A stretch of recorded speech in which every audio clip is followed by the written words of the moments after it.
Greetings, everyone. This is Ahav Ever from the Chronicles of Ahav Ever, and today's video is going to be disproving the virgin birth per Sola Scriptura.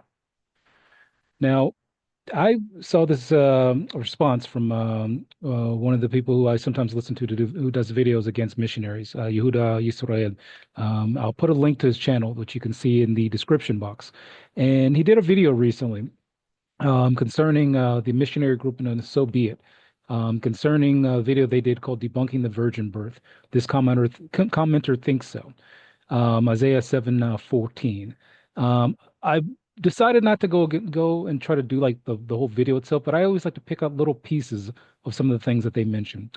So one of the things that they kind of got into is this idea because the person that they were talking about, the commenter that they were talking about, used certain elements of the Hebrew text of the Tanakh concerning Yeshayahu, 7:14, or in English you call Isaiah 7:14, and basically was going through and disproving what their claims were. Now they made a response to it, but I want to kind of deal with this response. What I want to do is something maybe a little bit different than what's normally done. I want to go through and say, okay, if I take what their claim is concerning using this passage as it's used in the New Testament and kind of read through it as someone who knows Hebrew, knows some Aramaic, knows, things about, ancient Jewish culture, first temple period, second temple period. Are there any things that I noticed to be kind of strange when reading the New Testament and then going back to the Tanakh to see what the Tanakh says? And what I mean by that is the following. If I say, okay, well, what does the New Testament say in response to this whole virgin birth thing? And if I go through and say, okay, well, who, what, where, why, when, and how? And then, do I see anything that kind of pokes out as like a red flag to me? And, that's what I decided to do in this particular video. So essentially what I'm going to do, sorry, I went a little forward too fast. I'm going to close this for now, or at least shrink it. And then I'm going to go to a Hebrew version of the New Testament and kind of see if I can look and say, okay, does any of this make any sense to me? If I were like a Jew who knows Hebrew and I'm reading the New Testament in Hebrew, you know, is there anything strange that sticks out with, certain things that are described? Does it make sense to me? Would it be something where it's like, okay, well, that makes sense. Let me look into that a little bit more. So I looked at the Hebrew text because I'm a Jew, I'm living in Israel, and they have Hebrew translations, which, important to note that the Hebrew translations of the New Testament are based upon the Greek. So it's a translation of Greek or potentially even maybe the English that came from Greek or Latin or something like that. But there's no ancient, Hebrew New Testament that goes back to the time of the Second Temple period, let alone the oldest of any like Hebrew text of Matthew, for example, is only from about like maybe a couple hundred years ago. And those were all kind of like things where certain priests, who found them claimed, oh, I found this in a stack of like Jewish texts, or there's one that's like a Jewish version of it just to kind of say, okay, well, this is what these guys claim, and this is what we claim historically really happened, or kind of happened, or this is like a mixture of their claims and, what historically we say may have actually happened. Okay, so let's look at this. Okay, if I start, I'm going to just kind of start in the part that deals with this whole virgin birth thing. So I'm going to go to chapter 1 of Matthew, verse 17. So it says, Kachatahu led it, Yeshua, sorry, HaMashiach. And, Miriam imo hato meoreset li Yosef. Uvaterem hit ha'achadu nimso hara miruach HaKodesh. Okay, so skipping the whole genealogical thing that Matthew brings up, I already see a red flag right in this first sentence here of chapter, I think actually not 17, 18, verse 18 of chapter 1, where it says, Kachata ledet Yeshua HaMashiach. So basically, this is like saying, this is like, how, Jesus was born, in calling him, HaMashiach, for example. And it talks about Miriam, his mother. She was like, Me'oreset li Yosef. So the idea is that, in English, people say, well, she was betrothed to Yosef. But the problem that I see, the red flag I see is right here with the use of this word in Hebrew. Me'oreset is more than what most people think of when they think of a betrothal. In English, a betrothal usually is kind of like you just say you want to marry somebody, and then like some point, maybe in a couple of weeks when you guys get the wedding plan, you'll get married. But to someone to say, she was me'oreset li Yosef means something very specific. And I'll kind of show what that means in just a second. But that's like the first red flag, saying that she is erusin, someone like basically erusin to Yosef. And what this means is something very specific. And then it says, going on, and before they were like alone together, she was found to be pregnant from Ruach HaKodesh. And then it says, Yosef Ba'ala, Shahayat Sadiq Welo Ratza Lahatzig Ota Lacharpa, Hichlit Legoreshota Beseter. So it says, okay, well, Yosef was a Sadiq. He was like, in English it says that he was a righteous man, but Sadiq is something different. Sadiq is in Hebrew specifically means, that he was keeping the Torah, at its maximum that he could do with very few faults, and that he was always looking to do more than what the Torah requires him to do, more than what halakha requires him to do. So this would be like someone, for example, almost like saying, they do all the mitzvot of the Torah that are required for them to do, meaning, let's say the average guy might have 20 mitzvot, and then he also goes out and feeds the poor, not just like, people who are just like a couple of them, but he does, like let's say he has like a food drive, in the Second Temple period, and he makes sure that people like have food to eat. This is the kind of thing that by calling him a tzaddik during that time frame, that's what that would have meant. So of course the New Testament doesn't give us any idea of why exactly he's a Siddiq outside of this event, but it already presents a problem because it says he didn't want to like basically present her as like, having some kind of issue. Even though she was pregnant and he was like she was meoreset to him, so he decided to, divorce her in secret. So this is the red flag that I see. And I'm going to go back to what I was going to present earlier in my presentation here.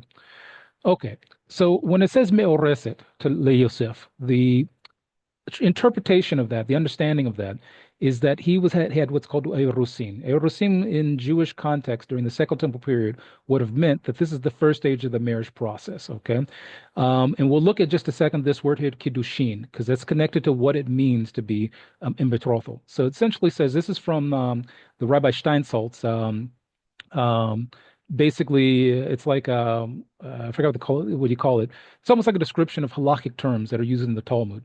So essentially, this, and I'll leave a link in the bottom for the actual book itself, but it's like a reference guide. It's like that's what it is. It's a reference book to Talmudic terminology and hermeneutics and things like that.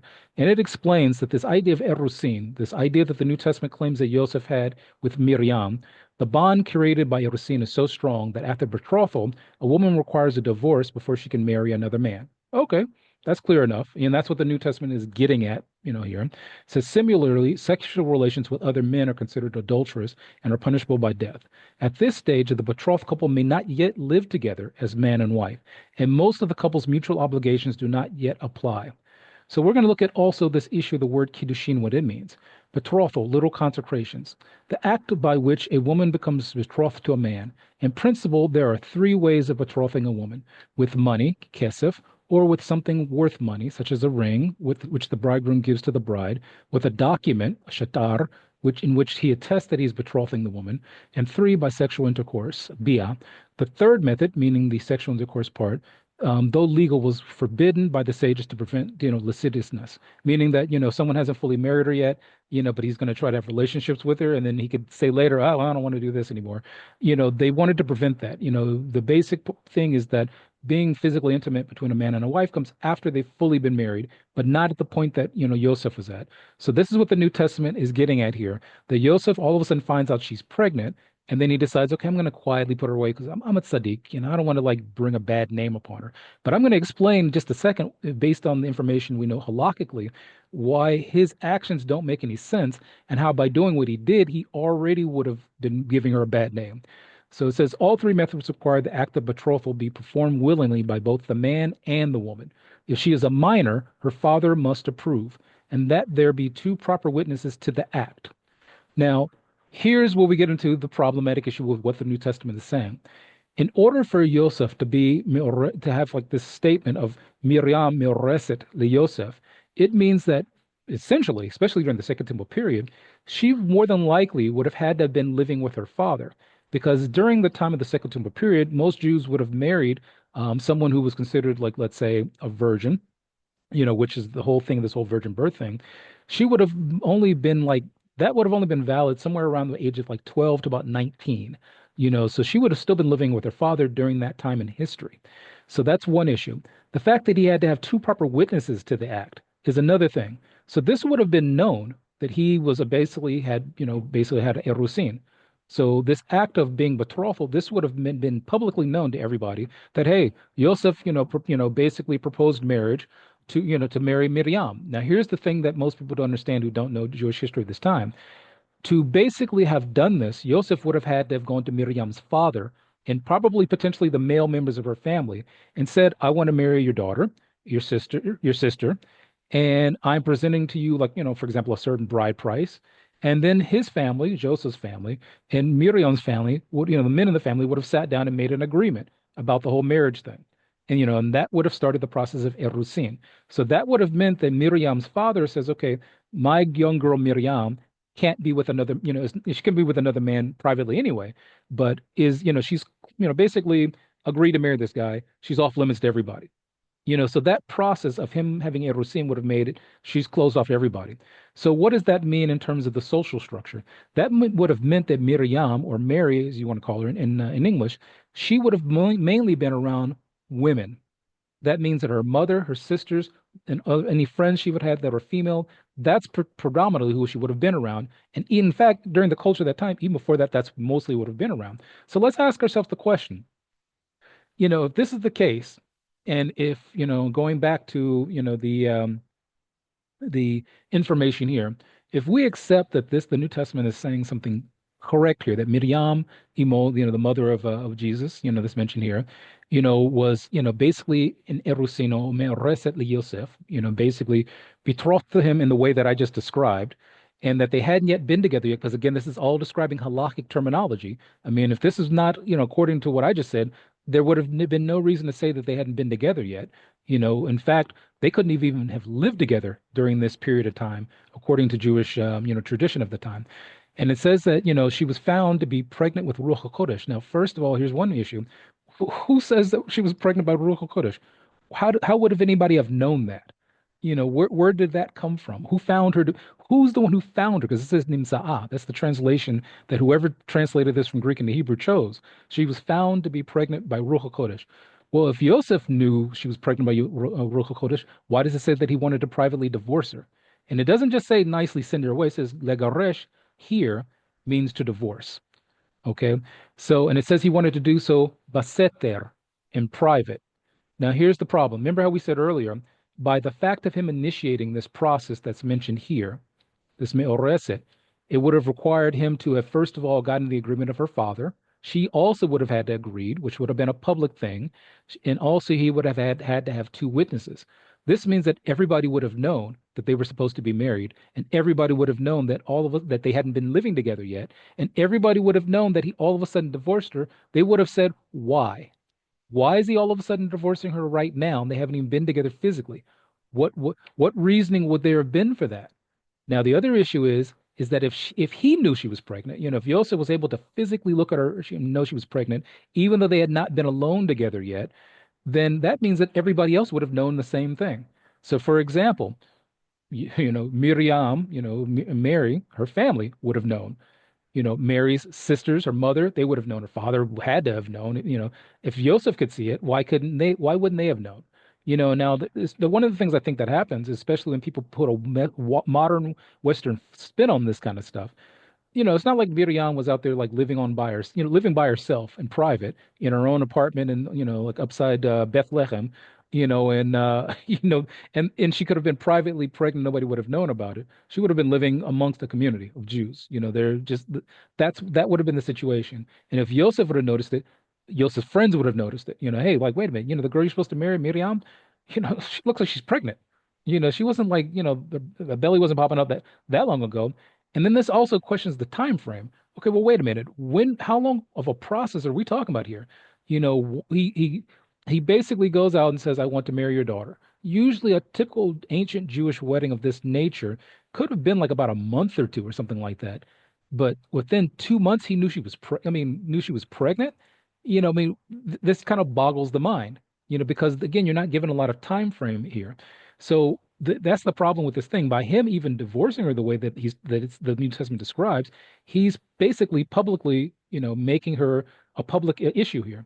Now, I wanted to kind of, look into this. I looked in another version of the New Testament that's translated into Hebrew, and I found the same information. It's basically when it starts talking about it, that the same kind of thing. Miriam, was me'oreset li Yosef before they were like alone together. She was found to be pregnant by Ruach HaKodesh. No explanation of how anybody would have known that. It says the same thing that he, wanted to, kind of like, this is the interesting thing here. This other translation, instead of says legaresh, like to divorce her, it says leshaleach ota beseter. The shalech means to send away. Now, obviously, the idea would have been to send her away, like, okay, I'm going to divorce her. But maybe a person can say, well, okay, here with this word leshalech, okay, he's not going to really divorce her, but he's not going to like be physical with her. He's going to maybe just marry someone else and then like have her as a second wife and just kind of like, okay, well, whatever.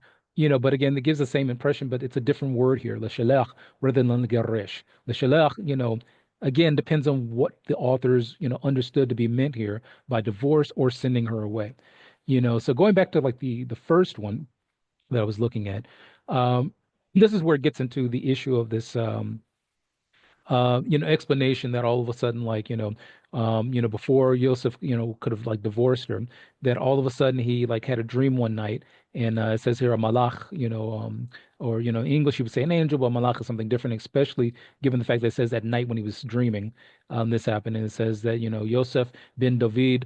אל תחשוש לקחת אליך את מרים אשתך, כי אשר הורה בה מרוח הקודש הוא. Okay, so it says, okay, now after the fact that this is explained to him, but again, it gave almost the impression that he noticed that she was pregnant by Ruach HaKodesh from the starter, or someone did. Then it says, he yoladet ben ve'ata tikura shemo Yehoshua. Yeah, Yeshua, sorry, I keep mixing that up. Ki hu yoshia et amo mechatotechem. So essentially, what it's, I mean, I think if you know the New Testament story, it's basically saying that, this angel tells him, like, oh, don't divorce her, you'll call his name, Yeshua, because of the fact that, he will, like give assistance to, that's the way Yoshia basically means he will give like physical assistance, almost like, helping someone out, from their, like, their transgressions of the Torah. Now, that's the interesting thing here. They chose to translate sins here as chatothaham, which would mean a misstep in the Torah. So essentially, it's like saying that their missteps in the Torah, that's what he's coming to like help them with. Now the word Yeshia here doesn't provide, it isn't the type of word that like has some supernatural thing to it. So it's not like, according to this, I'm reading this Hebrew, I wouldn't think that he's trying to supernaturally help them from their like, transgressions of the Torah. I would almost think that this is trying to say he's just going to simply help them, like keep the Torah correctly, but again, that's this whole thing, of what does that mean in the Christian mindset? It means something different than what I'm even expressing. So going on, it says, Kol ze era kadei sheyitkayem ma shediber Adonai befi hanavi. So all of this, is happening, so that, it can be established or establish itself what, what Adonai. Now, again, here, they don't use the name of Hashem here. They just, use Adonai. Which is like Adon, like something that's someone is the master over something. But it's another title for the creator of all things that is used amongst Jews, but it's not like the name of Hashem, So they said, according to the prophet, and this is where they quote, Isaiah like 14, Isaiah 7:14.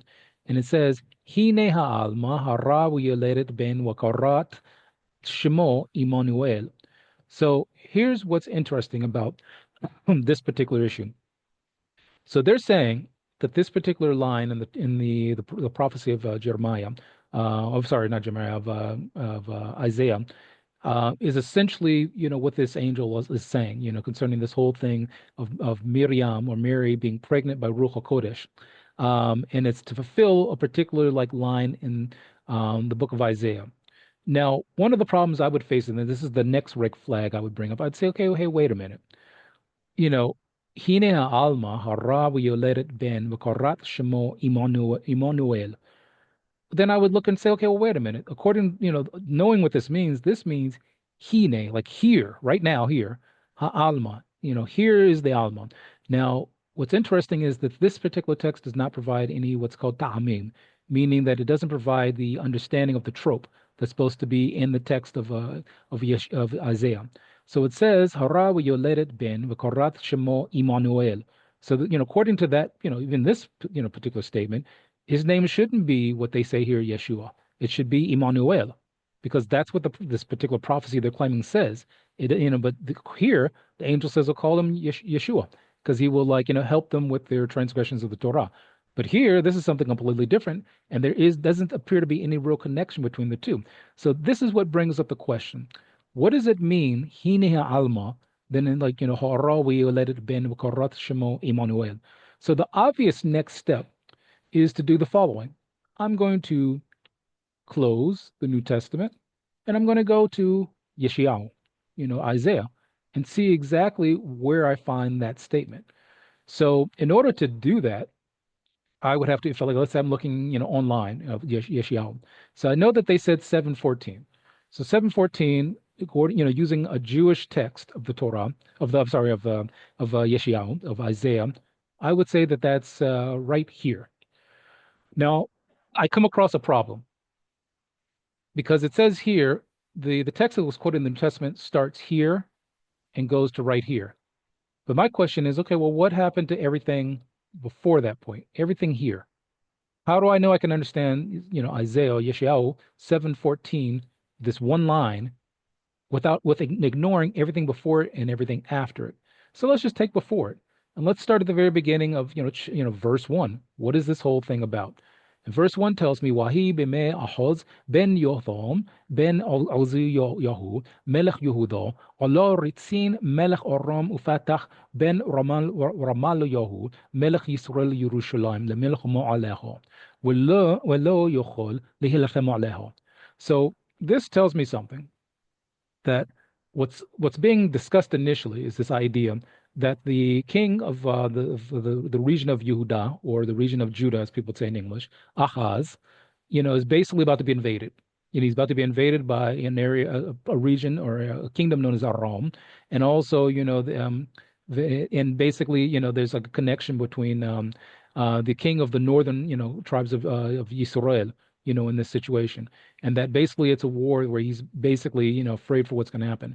And it says, "Will you judge the levith David lemor naho Aram al Ephraim ويرنا לבובו ולבב עמו כנוע עצי יער מפני רוח." So again, this is like, basically what's, this message that comes out to the house of David. And Yeshayahu, basically says, what it continues and says is that, okay, Hashem, ويومر Adonai, Ella Yeshayahu, like Hashem says to, Isaiah, Yeshayahu, say na likrat Ahoz. So go to, like, Ahoz, the king that, is basically about to be invaded by these armies. He says, Ata ushar yeshuv benecho. Okay. It says you, and also, basically, like, bring with you like your sons, and, bring them with you. And it says, like, El Katser Ta'alath Habrecha Ha'alayonom Ala Misalat Sadeh Chovesh, sorry. So, basically it's like Hashem's telling him, like, basically go, to the king, Ahaz. And it says, Wa Marata Alav, He Shomer Wahashket Ala Tiro. ולבבך על ירך משני זנבות העודים השנים, ואלה בכורי אף רוצין וארום, ובין רמה ליהו. Okay, so he's basically telling him, that, to basically, guard himself, don't fear, and don't let his, heart, be almost like let down because of the fact that these armies are coming at him. And going a little bit further, we can go a little further down because I want to get kind of to the part we're talking about here. So it says, essentially going on, that Hashem says, okay, Ko amar Adonai Elohim, lo takum ve lo tiyeh. Ki rosh Aram Damasech, rosh Damasech Ritzin, ובעוד 65 שנה יחסה אפרים מעם, וראש אפרים שומרון, וראש שומרון בן רמליהו, אם לא תאמינו כי לא תאמינו. So essentially Hashem is like, giving this kind of upbeat message to Achaz, that these armies that are invading him, basically won't succeed.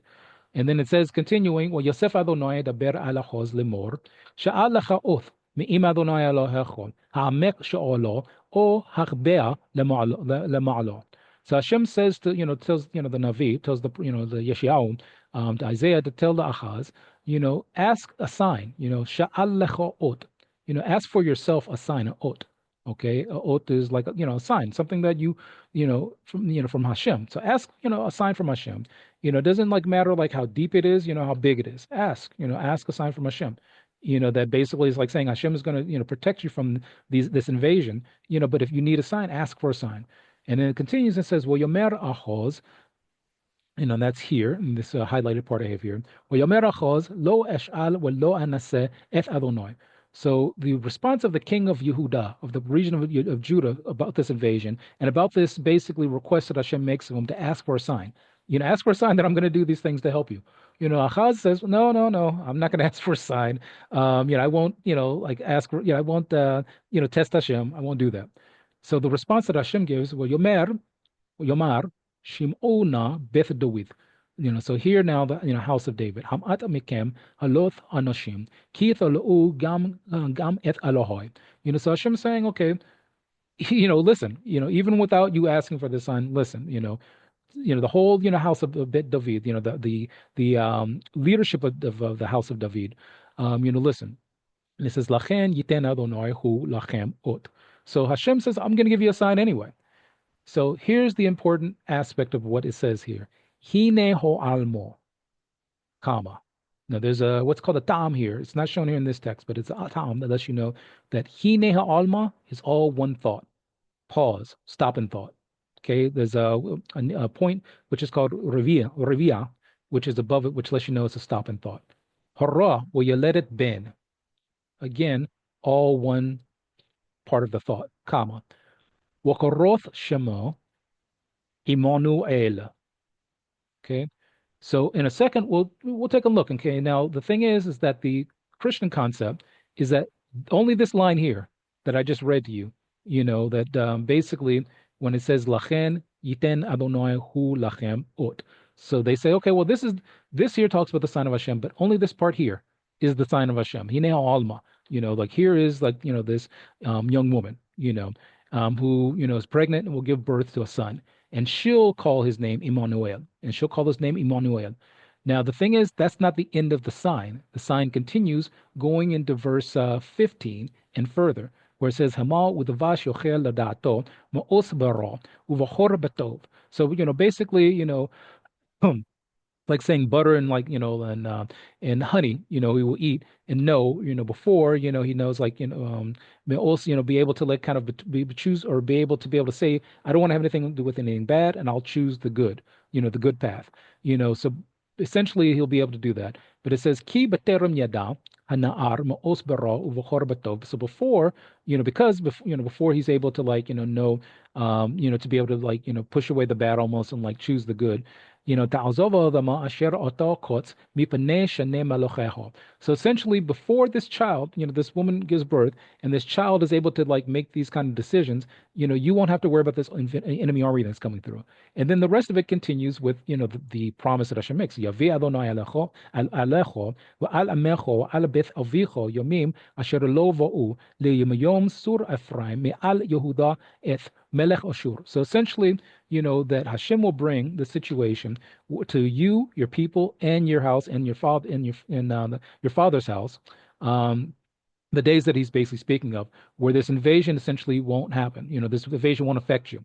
That Hashem will protect you from this basic invasion. So when we listen to all that, and we read it like from the context that it's in. There's nothing here that gives the idea that this is something that is supposed to, talk to someone like hundreds of years after this event. So going, a little bit further into what we looked at, okay, one of the questions that comes up is, okay, the text says Alma. It says Hine Alma. Okay, so we have to ask ourselves a question. What does the word Alma mean? Now the Christian idea is that the word Alma means in this context that we read, virgin. The problem is that the word Alma does not mean virgin. What essentially it means, if you look here, is the first definition of, and this comes from a modern dictionary of Hebrew, but it's also based upon going by ancient Hebrew also. So one of the first definitions, bukhura, which means a young girl. Next, it says ishat tzieira, so a young girl. That's the definition of it. Just a young girl, or a young girl who's just young. That's the definition. Now in modern Hebrew, it explains. For example, here in the green, you see that there's Toar Roveach Bifanio, Alasira, Bilati Nesua. So essentially, one of the things that explains is Bahakbala la Anglit miss. So in modern Hebrew, for example, one of the uses of Alma is like saying miss in English, someone who's like young and not married. But notice here that there's nothing here about whether she's like a virgin or not. There's nothing here. The word Batula in Hebrew means virgin. That's not referenced here at all. So let's look at the word Batula, which means virgin, and everybody agrees it means virgin. So it says here, Alma, which means a young girl, Isha Shelo Niv Allah. So essentially, you'll notice that in the word Batula, that you could, describe a Batula as a young girl, and but specifically it's an Isha Shelo Niv Allah.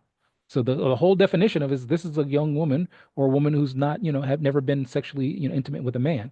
That's the meaning of Batula. There'd be no reason to use Alma, if you're trying to say a virgin. You would use Batula. So the interesting thing about this word, and this is again from a modern Hebrew dictionary, which uses ancient Hebrew and modern Hebrew, and to give its definitions. In this one you see with the green arrow that just came up, it says Batula HaKodosha. And it says that this is like, like saying a virgin, a holy virgin. And this is referencing the Christian idea. And it says, Kinui le'imo shel Yeshu, meaning Jesus. It's kind of a term used to describe the mother of Jesus, according to the Masoret HaNotzrit, according to the traditions of Christianity. Now, this is interesting because if this were something where Alma was understood to mean virgin, they would have said Alma HaKadosha and referenced this particular statement about, Jesus in the traditions of Christianity under the word Alma rather than the word Batula. But the word Batula is understood to mean virgin, and Alma is understood to be young girl. And the reason why Alma, this word here that was we saw previously, and I'll go back to it just to make the point. One of the things that helps, kind of understand what these words mean is what's called a three-letter root called a shoresh. Aleph Lamet Mem is the shortish of the word Alma, and that particular, shortish gives the definition of something that's hidden. So an Alma is someone whose status you don't know what her status is because it's hidden. A Batula, on the other hand, it's clear that we're talking about someone who's, a virgin who's never been with a man before, and that's not a hidden status. That's how certain men, especially during, Jewish history, when, most men would have been looking for, someone who had never been with a man, there would have been obvious information to say, okay, well, she's a Batula. It's something that would have been known. She's a Batula. We would have known that. But with an Alma, we don't know what her status is because even the word tells us, Alam, we don't know what her status is. So what I want to do is kind of get back into this idea of the statement that's made in Yeshayahu concerning Hine Ha'alma and what it means. So essentially speaking, the definition of Hine, this first statement of Hine Ha'alma, is like saying here, as in something nearby that is being presented to someone, like behold, but in a sense that someone sees what is being taught, is being talked about. Sorry, I misspelled it here. It shouldn't be say talking, being talked about, based on the fact that Ho Alamo, meaning look, if you look here in the red here, hopefully you can see my mouse. I'll have to put like annotate on. Give me 1 second. Okay, so if I use annotate, let me see. Okay, so if I use my annotate here, okay, this letter here that you see the red dot under, that's called hey. Okay, hey is used in this circumstance as a definite article to mean like the or this. So it's like saying the Alma, this Alma, who is in our presence. That's what the statement Hine o Alma. Hine meaning like here, she's nearby. And it's like saying I'm pointing at her. She's here. Hine ha Alma. So Hine is like saying something that's here, and ha is like pointing to who we're talking about. Ha Alma. So one of the ways I tried, to use some AI to kind of represent this because I know this sometimes gets kind of fumbled in the way that you can explain it to someone. But here's what I have. Saying Hine Alma is like someone saying Hine Alma. Hipo. She's right here. This is the Alma, that I'm talking about. When she gives birth, and then when she has a son, and then when, basically he is at a certain age where he's, gotten to the point before he's able to like know, like, to be able to push away wrong and choose right, and be able to eat these, kind of foods, this army that's invading you won't be invading you. They won't even be a problem for you. But imagine how weird it would sound to a king who's being invaded to make this statement of, Hine Alma. And someone says, which Alma? The one standing next to you? No, not this girl right here. one several hundred years in the future, the future, the future, the future. And you can imagine someone saying, several hundred years in the future, why are you talking to me? Why tell me this now? This has nothing to do with what's happening right now. This is not a sign for me at all. This is, I'm gonna be dead by the time what you're talking about happens in several hundred years in the future, the future, the future. And that's why I say that this, is a big problematic area. And all it took throughout all of this was essentially to do something that I notice sometimes a lot of people don't do, is to simply pull out the Hebrew text, the Hebrew, not the translations, not the English, because what ends up happening is if I didn't pull this out, we could be sitting here having an argument about, like what things mean in English, what the English translations are saying versus, here's a Jewish one versus a Christian one. Hey, look, the Jewish one says the same thing the Christian one says, this sounds similar to me. Where when we pull out the Hebrew text, this makes it clear that there's no way I can get to like, Isaiah 14, like out of the blue without going through Isaiah 1 through 13, for verse, I'm sorry, the chapter 7, verses 1 through 13, because again, this is a sign that was supposed to be given to the king of that current age. It would have had no relevance to him or anyone around at that time to say, well, talking about something that's going to happen in several thousand years. That doesn't make any sense because the minute that the word here, hine ha'alma is used, it goes back to what I said earlier in the presentation. I'm talking about this one right here. Hine ha'alma. She's right here. You know, if the idea was to say, okay, well, here's a prophecy for you, here's a prophecy for something in the future, and I would have said it would make more sense for Yeshayahu to just written this down and not say anything to the king, King Ahaz, because it's not relevant to him. If the idea, like the New Testament says, is that, a virgin is going to, a betula instead of an alma is going to give birth, it would have made more sense to say hine betula, or no, even not, in fact, I would say take away the hine because she's not here. She's not going to be here for several hundred years. Say beatid yeh betula shehi, בהרה, ואחר כך אנחנו נקרא את השם שלו ישוע. It would have made, more sense to say something completely different than what the text says. And going back to the text, this statement makes no sense based upon, what the New Testament claims. Because again, this is not something that you can verify. Because again, like I said before, some girl, because the New Testament doesn't even explain how anybody would have known that she was born by Ruach HaKodesh. Okay, it says Joseph had a dream one night. Joseph goes to sleep one night and has this dream that he should marry her anyway. But again, here's the problem you face. That's going to look really weird when people show up to the wedding and see that she's pregnant. And like, wait a minute, she's pregnant already? He wasn't supposed to even touch her. He wasn't allowed to like, have a relationship with her beforehand. So there's only two ways you can go with this assumption when you look at this and say, okay, wait a minute. Either, okay, she was pregnant before she, met him, which was wrong, and he just accepted it and went with it, when we can all see it, or you can say, okay, well, he got her pregnant and he's just simply marrying her because he got her pregnant before they were supposed to get, he was supposed to wait, but he didn't wait.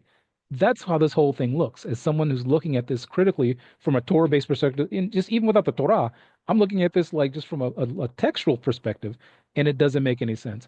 And that's just like that's like a couple of lines out of the New Testament. So this is Ehav Ever from the Chronicles of Ehav Ever. Um, again, I'll probably do something like this again in the future, but it's one of those things where you could literally like deconstruct this whole thing by just pulling up the Hebrew text, and even, I would say even take the New Testament in some, I would say, non-English languages, where once it's translated in Hebrew, it's going to have to make sense because there's some things that I looked at in that Hebrew translation I showed you that immediately didn't make any sense and immediately caused me to pull out the Hebrew text of Yeshayahu and say, okay, well, already this doesn't make any sense because the statement, I should say, Hine Alma, goes back and gives the impression that the Alma is right here. Hine Alma does not give the impression that she's somewhere in the future because everyone hearing this would have been like, you mean this Alma right here? No, not this girl right here. One several hundred years in the future. So this is Ehav Ever from the Chronicles of Ehav Ever. And whew, that was a tough one to do because this is just strange. Take care. Bye.